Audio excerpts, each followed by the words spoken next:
let's start it. Crystal field theory CFT। बहुत आसान सा थ्योरी है, कुछ भी नहीं है। क्रिस्टल फील्ड थ्योरी ये ऑलमोस्ट लास्ट टॉपिक है। क्रिस्टल फील्ड थ्योरी अपन तीनों कॉम्प्लेक्सेस के लिए पढ़ेंगे, ऑक्टाहेड्रल, फिर tetrahedral and square planar. Coordination number 6 के लिए और कोऑर्डिनेशन नंबर 4। कोऑर्डिनेशन नंबर 4 में दो होंगे, स्क्वायर प्लेनर एंड टेट्राहेड्रल। तो सबसे पहले हम बात करते हैं क्रिस्टल फील्ड थ्योरी होता क्या है। आप जानते हैं कि जो आपका सेंट्रल एटम होता है कोऑर्डिनेशन कॉम्प्लेक्स में, वो डी ब्लॉक का होता है। डी ब्लॉक का ही होता है जनरली। तो जो इलेक्ट्रॉन्स होते हैं मेटल में, वो कहाँ होते हैं? डी इलेक्ट्रॉन्स होते हैं, मतलब डी ऑर्बिटल्स में इलेक्ट्रॉन होते हैं। 4s को भरने के बाद 3d भरेंगे, या 5s को भरने के बाद 4d भरेंगे, फिर 6s को भरने के बाद 5d भरेंगे। तो लास्ट इलेक्ट्रॉन कहाँ एंटर करता है? डी में। तो डी में इलेक्ट्रॉन्स होते हैं जनरली। अगर +2 या +1 या +3 लगाएंगे तो कहाँ इलेक्ट्रॉन बचेंगे? डी में ही बचेंगे। तो जनरली वो जो डी ऑर्बिटल्स हैं वो डी जनरेट होते हैं। 5 जो डी ऑर्बिटल्स हैं वो कैसे होते हैं? डी जनरेट होते हैं, क्योंकि उनके अराउंड जो नेगेटिव चार्ज है वो स्फेरिकल नेगेटिव चार्ज होता है, उसके कारण वो क्या होते हैं? डी जनरेट होते हैं। लेकिन जब लिगेंड इन पर अटैक करते हैं, जब लिगेंड आते हैं कोऑर्डिनेशन बॉन्ड बनाने के लिए, तब इन डी इलेक्ट्रॉन्स का, मेटल के डी इलेक्ट्रॉन्स का, और लिगेंड को हम जनरली कैसे मानते हैं? Point negative charge. और अगर न्यूट्रल है तो डाइपोल मानते हैं। जैसे NH3 और S2 है तो डाइपोल है, तो उनका भी तो एक नेगेटिव एंड होगा ना, डाइपोल का भी। तो उन डाइपोल के नेगेटिव एंड के कारण हम उनको भी क्या मान सकते हैं? एक पॉइंट नेगेटिव चार्ज मान सकते हैं। उसके कारण वो जो आपका सिमेट्री है, स्फेरिकल सिमेट्री है, या वो कहे कि जो डी ऑर्बिटल्स की डी जनरेसी है वो खत्म हो जाती है। वो 5 जो डी जनरेट ऑर्बिटल्स है उनकी डी जनरेसी नहीं रह पाती, वो लिफ्ट होती है। तो मैं आपको एक बहुत अच्छी तरीके से समझाता हूं कि वास्तव में होता क्या है। देखो, सपोज करो ये आपका मेटल है, N+ मेटल है, ये आपका मेटल है, ये प्लस x एक्सिस है, ये माइनस x एक्सिस है। हाँ, प्लस z एक्सिस, ये माइनस z एक्सिस, और ये आपका हो गया plus y axis and minus y axis. और ये जो आपके लिगेंड है, ये जो लिगेंड है आपके, वो 6 लिगेंड इसको ऐसे अप्रोच कर रहे हैं अलोंग द एक्सिस, ऐसे 6 लिगेंड अप्रोच कर रहे हैं। जब कोऑर्डिनेशन नंबर किसकी बात कर रहा हूं मैं? 6 की। ऐसे 6 लिगेंड अप्रोच कर रहे हैं।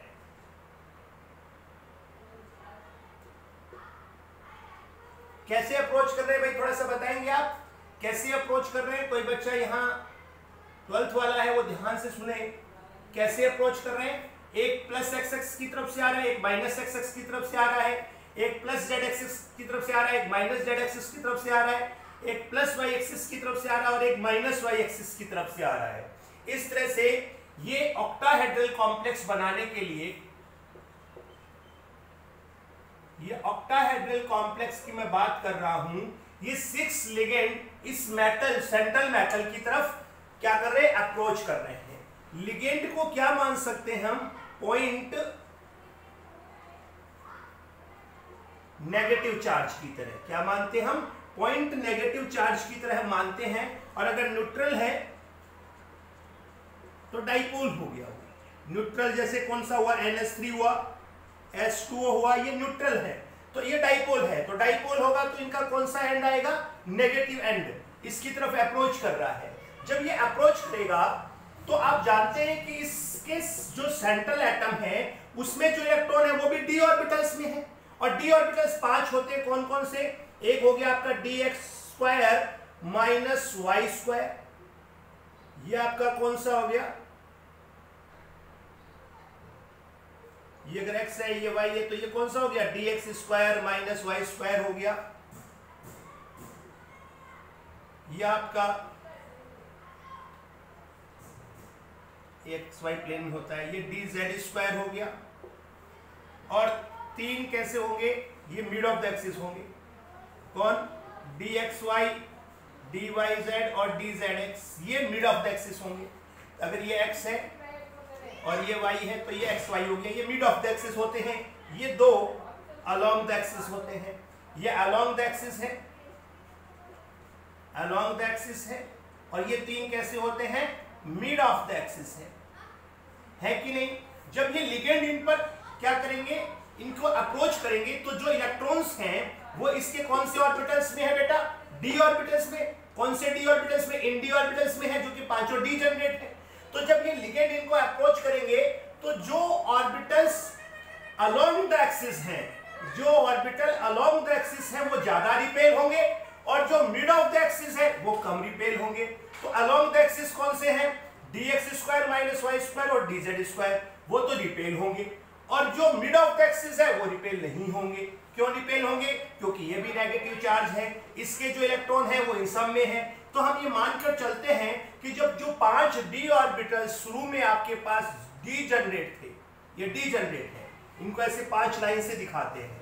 अब इनकी जो डी जनरेसी है वो नहीं रहेगी। पहले ये हाइपोथेटिकली ऊपर चले जाएंगे,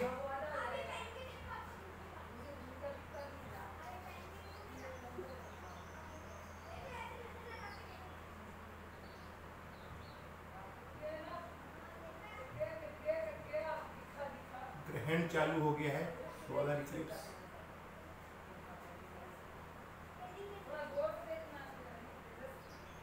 ये देखो, ये पांचों जैसे ही ये लिगेंड अटैक करेंगे इनकी एनर्जी बढ़ जाएगी। ठीक है, मैं इसको अलग से भी बता दूंगा आपको। मैं ये बताने की कोशिश कर रहा हूं कि अभी ये पांचों डी जनरेट है। जैसे ही लिगेंड ने अप्रोच किया, थोड़ी देर के लिए हाइपोथेटिकली इनकी एनर्जी सबकी बढ़ गई रिपल्सन के कारण। अब क्या होगा,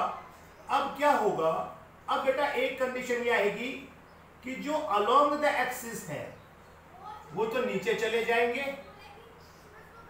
जो मिड ऑफ द एक्सिस है वो तो कहांगे नीचे, और जो अलोंग द एक्सिस है वो ऊपर चले जाएंगे, ऐसे स्प्लिट हो जाएंगे। इसको बोलते हैं, ये जो एनर्जी है इसे बोलते हैं हम delta O, splitting energy for octahedral complex. ये आपका बेरी सेंटर है, तो ये बेरी सेंटर से 0.4 कम हो जाएगा, और ये 0.4 कम हो जाएगा, और ये बेरी सेंटर से 0.6 बढ़ जाएगा, ये 0.6 बढ़ जाएगा। समझ आ रहा है। तो ये बेरी सेंटर से 0.4 कम होगा और ये 0.6 बढ़ेगा। बढ़ कौन से गए, जो अलोंग द एक्सिस थे। अलोंग द एक्सिस कौन से है, dx square minus Y square and dz square. और कम कौन से हो गए, dxy, dyz एंड dzx। इनको बोलते हैं T2z, और इनका नाम क्या है, EG। T2z का मतलब ट्रिपली डीजनरेट ऑर्बिटल, EG का नाम क्या है, डबली डीजनरेट ऑर्बिटल्स। तो जैसे ही इन्होंने लिगेंड अटैक किया, ये आपकी जो 5 डीजनरेट ऑर्बिटल्स थे, थोड़ी देर के लिए इनकी सबकी एनर्जी बढ़ी, लिगेंड के आने के कारण, अप्रोच करने के कारण एकदम नजदीक आए, फिर इन्होंने स्प्लिट कर दिया। जो अलोंग द एक्सिस थे उधर से लिगेंड आ रहे हैं, इससे जो ऑर्बिटल अलोंग द एक्सिस थे वो ज्यादा रिपेल हुए। कौन से अलोंग द एक्सिस थे, dx square minus y and dz square. और जो मिड ऑफ द एक्सिस थे वो कम रिपेल हुए, वो नीचे आ गए। कौन से, dxy, dyz एंड dzx।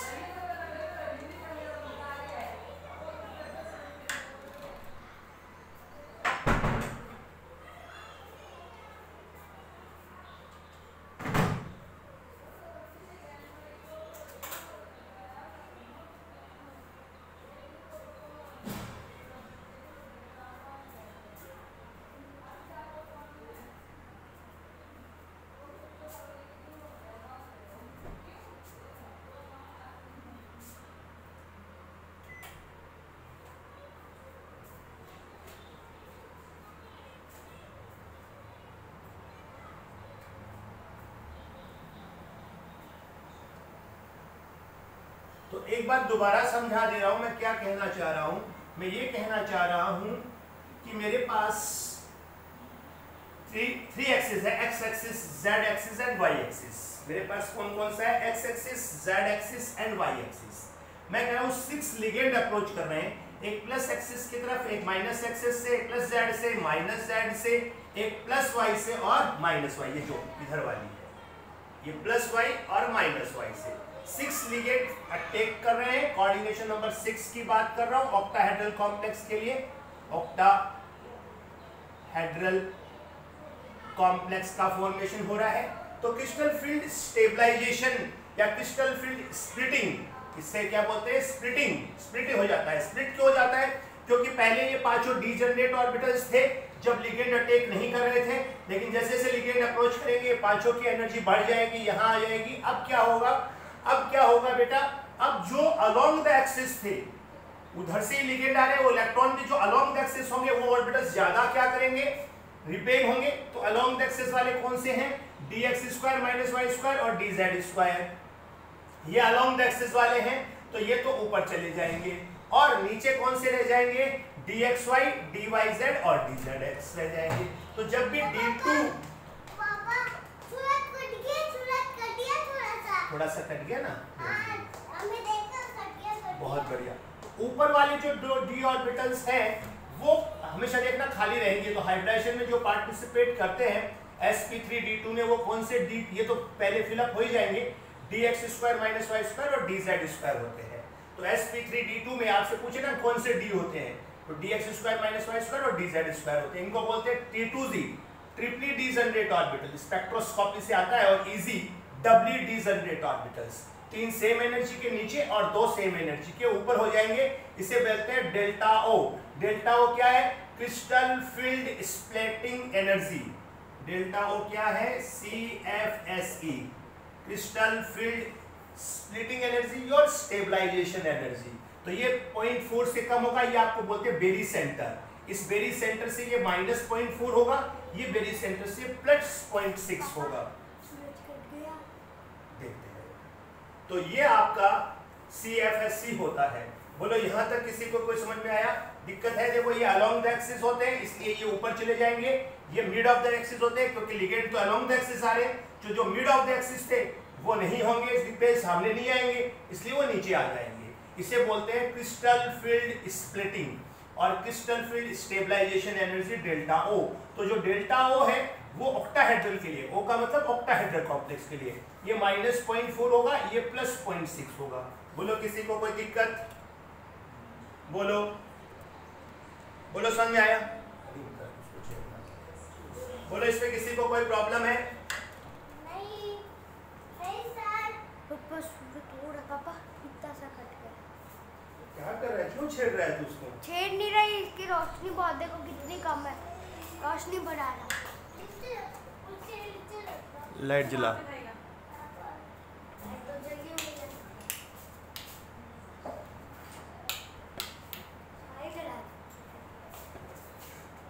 उसको बोल, हाँ कर, इसकी थोड़ा तेज कर दे।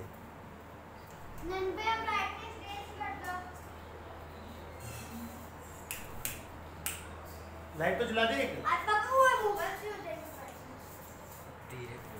सब काम पहले करा कर, चेक करा कर ऐसे भाग जाते हो बाहर। नहीं मैं बैठने में तो लिगेंड को हम क्या मानते हैं, इलेक्ट्रोस्टैटिक्स के हिसाब से मानते हैं। पॉइंट नेगेटिव चार्ज की तरह मानते हैं, इसको पॉइंट पॉजिटिव चार्ज की तरह मानते हैं। मेटल के अंदर जो इलेक्ट्रॉन है वो तो नेगेटिव चार्ज है ना। अब कोई कैसे न्यूट्रल है तो वो डाइपोल की तरह बिहेव करेगा, डाइपोल की तरह बिहेव करेगा तो उसका नेगेटिव एंड अप्रोच करेगा। तो इलेक्ट्रॉन्स जो सेंट्रल मेटल में है और जो इलेक्ट्रॉन्स जो लिगेंड्स है वो भी नेगेटिव चार्ज है तो वो रिपेल होंगे। कौन से रिपेल्स होंगे, ज्यादा ऑर्बिटल्स वो अलोंग द एक्सिस है वो वाला रिपेल होगा, और जो मिड ऑफ द एक्सिस रह गए वो नीचे आ जाएंगे। हाँ बेटा,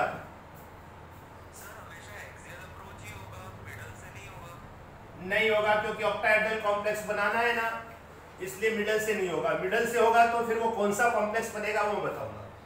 ये बेरी सेंटर है भाई बेटा, मिडल से करेंगे ना अपन अप्रोच तो फिर वो ऑक्टाहेड्रल कॉम्प्लेक्स नहीं बन पाएगा। इसलिए वो ऑक्टाहेड्रल कॉम्प्लेक्स बनाने के लिए या स्पेशल अरेंजमेंट है ये कि जिसके अंदर मिनिमम रिपल्सन हो, वो यही हो सकता है। तो मैं तुम्हें वो भी बताऊंगा केस, जो mid of the axis repel करेंगे तो क्या होगा।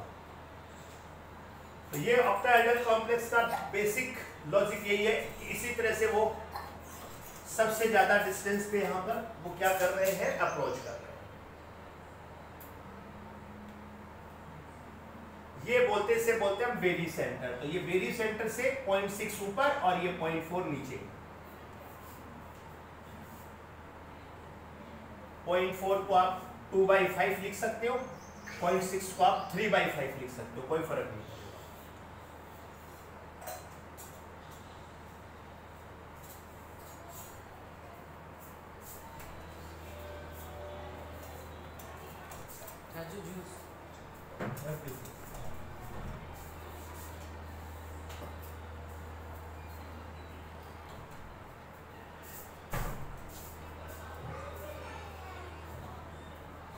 कोई भी दिमाग में क्वेश्चन आ रहा है ना तो पूछो, जैसे एक बच्चे ने अभी पूछा है, कोई भी दिमाग में क्वेश्चन आ रहा है पूछो भाई। स्प्लिटिंग समझ में आनी चाहिए, तो यहाँ से हाइब्रिडाइजेशन का भी रिवीजन हो जाएगा।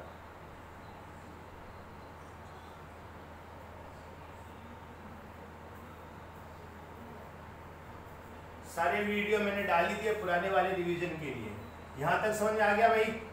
क्योंकि मुझे रब करना पड़ेगा। इधर में आप ये उसको देखते हुए इधर में आपको अब 2-3 चीजें बताता हूँ। ये समझ में आ गया भाई? कोई डाउट किसी को, किसी भी बच्चे को डाउट? ये 5 डीजनरेट ऑर्बिटल्स थे।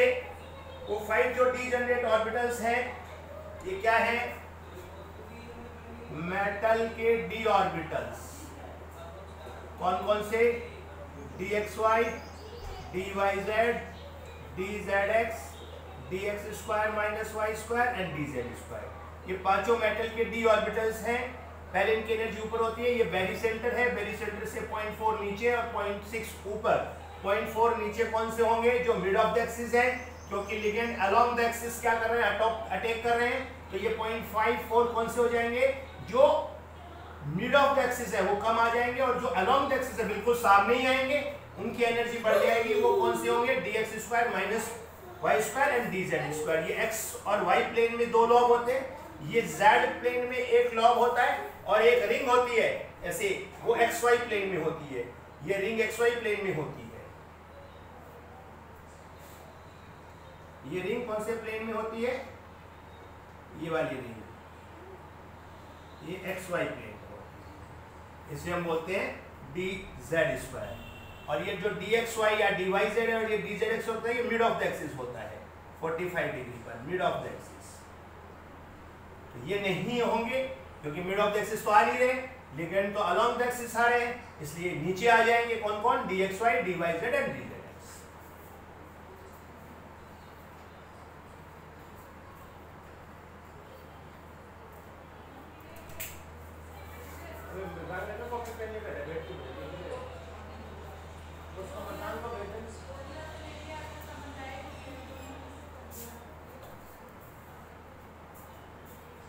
बोलो समझ में आ गया भाई सबको? कोई दिक्कत है तो बात करो मुझसे।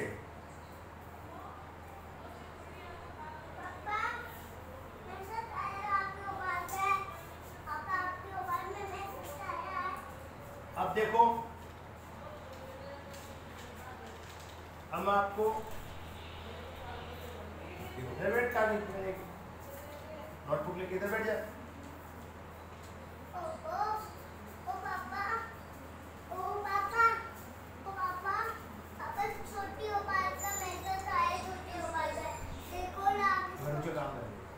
अभी देखो, अब मैं इसमें इलेक्ट्रॉन को फिलअप करना बताता हूँ। पहले एक चीज बताता हूँ, 3 पॉइंट बताता हूँ कि ये स्प्लिटिंग कब ज्यादा होगी और कब कम हो। ये किन किन बातों पर डिपेंड करेगी कि स्प्लिटिंग ज्यादा हो और ये स्प्लिटिंग कम हो, मतलब ये बिल्कुल नजदीक आ जाए और जितना बढ़ता जाए। तो डेल्टा ओ जो क्रिस्टल फील्ड स्टेबलाइजेशन या स्प्लिटिंग एनर्जी है वो किस किस बात पर डिपेंड करती है? तो CFSC that is equal to delta o depends on number 1 nature of ligand.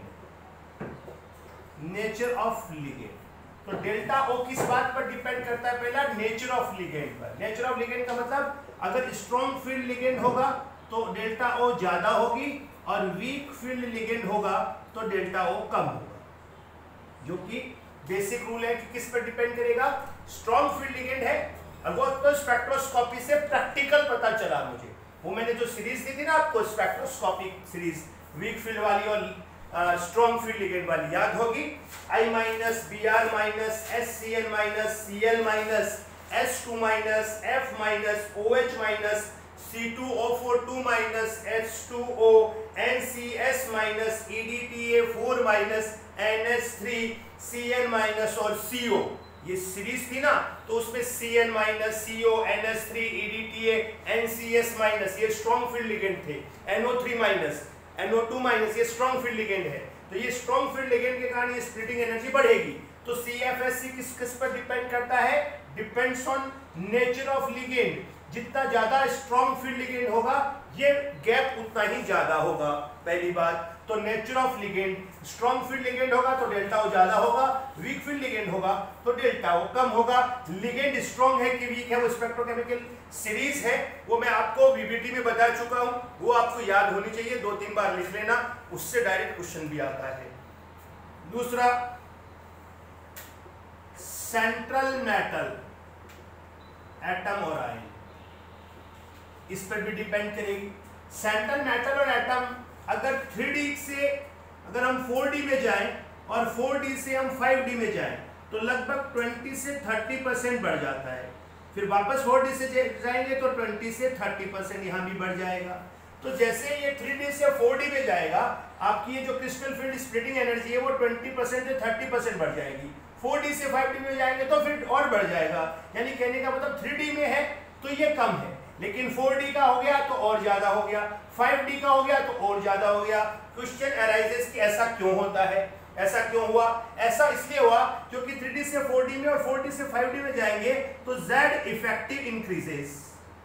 क्या इंक्रीज होगा बेटा? Z effective, effective nuclear charge increase होता है, क्योंकि जो आपका प्रोटॉन है वो तो न्यूक्लियस में आ ही गए, बढ़ रहे एटॉमिक नंबर तो, और साथ साथ में जो इलेक्ट्रॉन्स हम डालते हैं वो कहाँ डालते हैं? D और F में।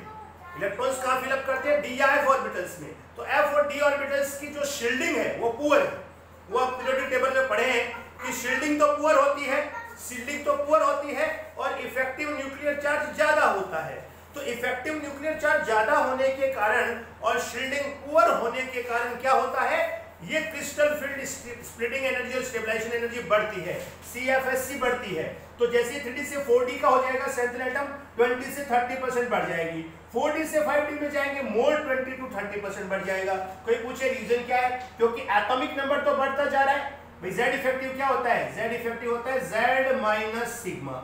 Z एटॉमिक नंबर है, सिग्मा क्या है? रिपल्सन, स्क्रीनिंग इफेक्ट और शील्डिंग इफेक्ट। तो Z तो बढ़ता जा रहा है पर सिग्मा उतना नहीं बढ़ रहा है। क्यों नहीं बढ़ रहा है? क्योंकि जो नए इलेक्ट्रॉन एंटर होते जाते हैं 3D से 4D में और 4D से 5D में, वो या तो D में एंटर होंगे या F में एंटर होंगे, उनकी शील्डिंग पुअर होती है। तो सिग्मा तो पुअर हुआ, Z लगातार बढ़ता जा रहा है, इसलिए Z इफेक्टिव इंक्रीज होता है। और Z इफेक्टिव इंक्रीज होने का मतलब इफेक्टिव न्यूक्लियर चार्ज इंक्रीज होना, और इफेक्टिव न्यूक्लियर चार्ज इंक्रीज होगा तो ये स्प्लिटिंग बढ़ेगी। क्या बढ़ेगी? ये स्प्लिटिंग बढ़ेगी। तो इसीलिए आप ध्यान से सुनिएगा कि अगर स्केडियम से जिंक वाली सीरीज है तो स्प्लिटिंग इतनी ज्यादा नहीं, लेकिन इट्रियम से कैडमियम वाली है तो और ज्यादा हो गई, और लेंथेनम से Hg वाली है तो और भी ज्यादा हो गई। तो सिर्फ CFSC जो डेल्टा O है वो लिगेंड के नेचर पर ही डिपेंड नहीं करता है। मोस्टली जो बच्चे हैं वो किसको सोचते हैं? सिर्फ लिगेंड के नेचर पर ही समझते हैं, लेकिन केवल लिगेंड के नेचर पर ही CFSC डिपेंड नहीं करता। हाँ, लिगेंड के नेचर पे करता है, लेकिन सिर्फ उस पे नहीं। तो 2 फैक्टर मैं ऑलरेडी बता चुका हूँ। पहला फैक्टर कौन सा है? Nature of ligand. दूसरा फैक्टर कौन सा बता चुका हूं मैं? सेंट्रल एटम और आयन पर डिपेंड करती है। सेंट्रल एटम और आयन किस सीरीज का है उस पर डिपेंड करती है। 3D से 4D में जाएंगे या 4D से 5D में जाएंगे तो CFSC बढ़ती जाएगी। तो इसमें क्वेश्चन आता है कि किसकी हाईएस्ट है CFSC, तो पहले लिगेंड देखना, फिर सेंट्रल एटम देखना, और तीसरा जो पॉइंट है वो मैं यहां लिख देता हूं। थर्ड पॉइंट की जगह मुझे चाहिएगी, थर्ड पॉइंट में लिख देता हूं। थर्ड पॉइंट है चार्ज ऑन सेंट्रल एटम और ion. Charge on central atom और आयन। जैसे ही चार्ज पॉजिटिव ही होता है जनरली, तो जैसे ही पॉजिटिव चार्ज बढ़ेगा डेल्टा O भी बढ़ेगा। जैसे एक आपके पास Ni2+ है और एक आपके पास सपोज करो Ni4+ है, तो CFSC ज्यादा किसकी होगी? Ni4+ की। तो लिगेंड उसके साथ वीक भी हो तो भी कोई फर्क नहीं पड़ेगा। तो अचानक एक्सेप्शनल चार्ज बढ़ जाए, आप देखोगे कि सेंट्रल एटम पर Ni4+ और H2O है, तो वो लिगेंड वीक होते हुए भी आपका ये CFSC बढ़ गई, क्योंकि उसका CFC बढ़ाने का काम किसके कर दिया? चार्ज ने। तो चार्ज ऑन सेंट्रल एटम और आयन इंक्रीजेस, पॉजिटिव ही होता है, इंक्रीजेस, डेल्टा O इंक्रीजेस। समझ गए? कम होगा तो कम होगा, सिंपल सी बात है। तो CFSC खाली किस पर डिपेंड नहीं करता है? नेचर ऑफ लिगेंड पे डिपेंड नहीं करता है, कौन सी सीरीज का है उस पर भी डिपेंड करेगा, और चार्ज कितना है सेंट्रल एटम पर उस पर भी डिपेंड करेगा। बोलो यहाँ तक समझ में आया? अब हम कैसे इलेक्ट्रॉन भरते हैं? जब CFSC कम होता है तब, और जब CFSC ज्यादा होता है तो कैसे इलेक्ट्रॉन फिलअप करते हैं वो देखते हैं। तो वो देखते हैं, तो इधर कॉन्फ़िगरेशन आ जाएगा क्या? इधर स्ट्रॉन्ग फील्ड लिगेंड और इधर weak field ligand. Configuration D0, D1, D2, D3, D4, D5, D6, D7, D8, D9 और D10।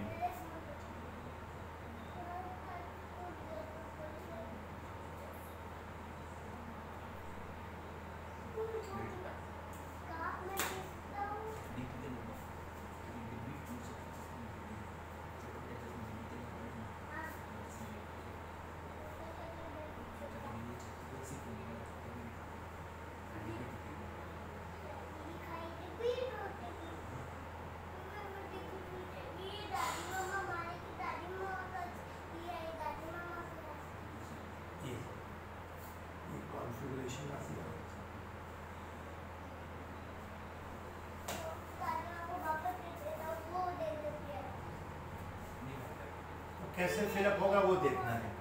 यहाँ क्या आएगा? T2Z easy, T2Z easy। इसको बाहर छोड़ा नहीं है।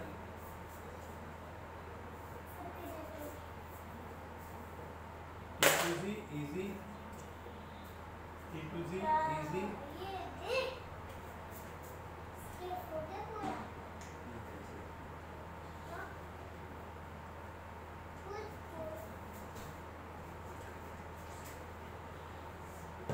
कैसे इलेक्ट्रॉन फिलअप करेंगे वो देखना। नीचे वाले T2Z है, ऊपर वाले इजी है, ट्रिपली डीजनरेट और डबली डीजनरेट।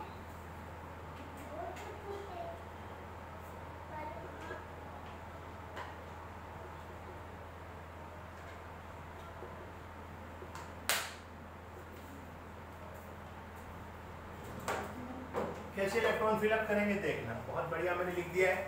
जब स्ट्रॉन्ग फील्ड लिगेंड हो तो ये गैप बहुत ज्यादा है, तो पहला इलेक्ट्रॉन यहाँ, दूसरा यहाँ, तीसरा यहाँ, फिर पेयरिंग होगा 4th, 5th, 6th, फिर ऊपर जाएगा 7th, 8th, 9th, 10th। समझ गए कैसे फिलअप करना है? स्ट्रॉन्ग फील्ड लिगेंड में ये ज्यादा गैप है, तो 1 2 3 फिर पेयरिंग कराना 4 5 6, फिर 7 8, फिर 9, फिर 10। तो कैसे करना है? 1 0 2 0 3 0, पेयरिंग ही कराना है 4 0 5 0 6 0। अभी फुल अप हो गया, ऊपर जाओ 6 1 6 2 6 3। अरे D1 से करना था, इसे D1 लो, D2 D0 से क्या मतलब था? 5 6 7 8 9 और 10। तो 1 0 2 0 3 0 4 0 5 0 6 0 6 1 6 2 6 3 और 6 4। ऐसे फिलअप होंगे। कब होंगे ऐसे फिलअप? ऐसे फिलअप कब होंगे? जब स्ट्रॉन्ग फील्ड लिगेंड है।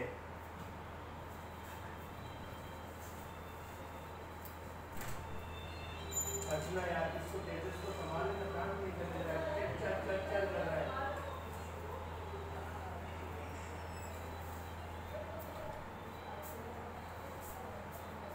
और अगर वीक फील्ड लिगेंड हो तो कैसे फिलअप करना है?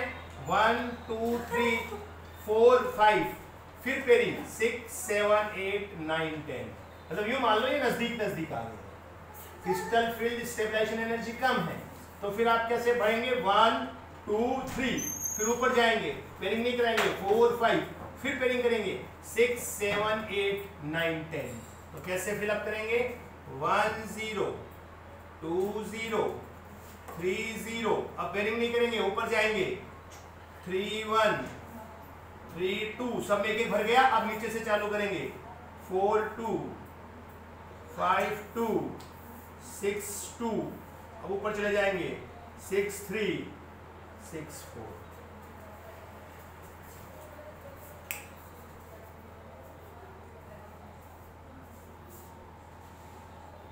तो बेटा कंडीशन में आपको बता देता हूं, यहाँ नीचे बढ़िया वाली यही दोबारा चालू कर।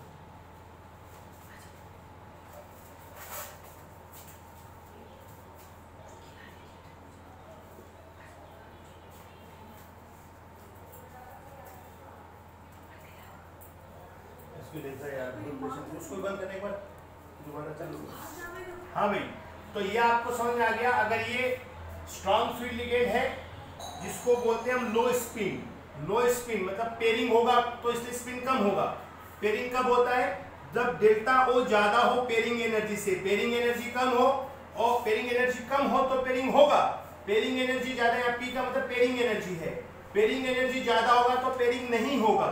जब पेयरिंग होगा तो हम बोलते हैं लो स्पिन, जब पेयरिंग नहीं हो तो हम क्या बोलते हैं उसे हाई स्पिन। जब डेल्टा ओ ज्यादा है पी से, यानी कि ये जो CFSC है ये ज्यादा है पेयरिंग एनर्जी से, तो पेयरिंग होगा, इसे हम बोलते हैं लो स्पिन। ये बहुत इंपॉर्टेंट पॉइंट है, यहां से क्वेश्चन आता है।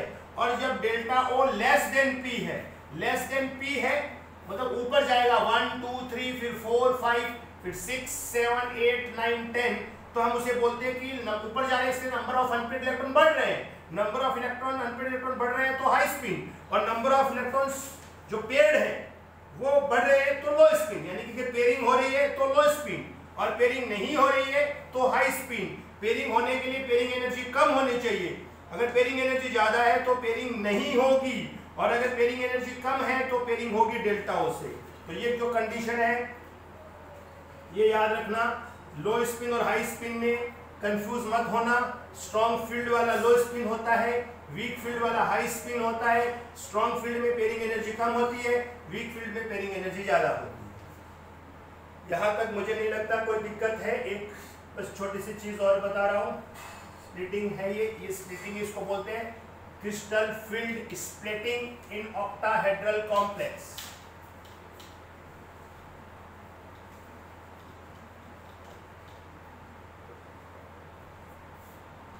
इसे क्या बोलते हैं crystal field splitting in octahedral complex. ये मैं आपको पढ़ा रहा हूं। अब जो CFSC होता है क्रिस्टल फील्ड स्टेबलाइजेशन एनर्जी, वो कैसे निकालते हैं उससे क्वेश्चन आया हुआ है। x माइनस है ना, ये minus 0.4 into x into T2z, कि T2z में कितने इलेक्ट्रॉन है।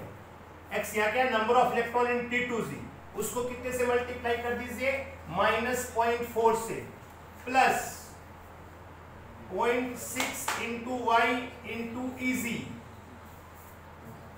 उसको कितने से मल्टीप्लाई कर दीजिए जितने इलेक्ट्रॉन EZ में, y क्या है number of electron in EZ, उसको कितने से मल्टीप्लाई कर दीजिए 0.6 से, ये आ गया प्लस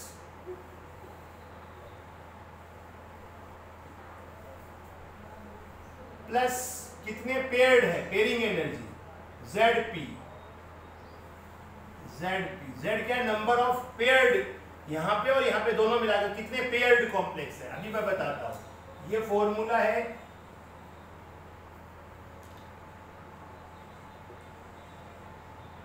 CFSC का, ये फॉर्मूला है -0.4x into T2z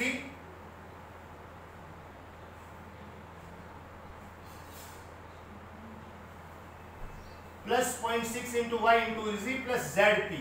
x number of electrons T2Z, Y number of electrons, total number of electrons in EZ, Z total paired electrons, कितने paired electrons, total paired कितने पेयर बन रहे हैं। अब देखो सपोज करो वो आपसे क्वेश्चन पूछे कि D4 में लो स्पिन में या D6 में लो स्पिन में CFSC कितना होगा या हाई स्पिन में CFSC कितना होगा, या स्ट्रॉन्ग फील्ड लिगेंड में CFSC कितना होगा और वीक फील्ड लिगेंड हो तो CFSC कितना होगा, वो आए तो कैसे करेंगे। तो ले गया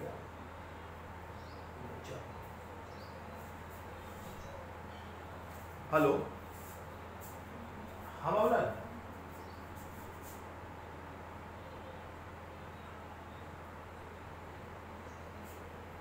मैं क्लास के बाद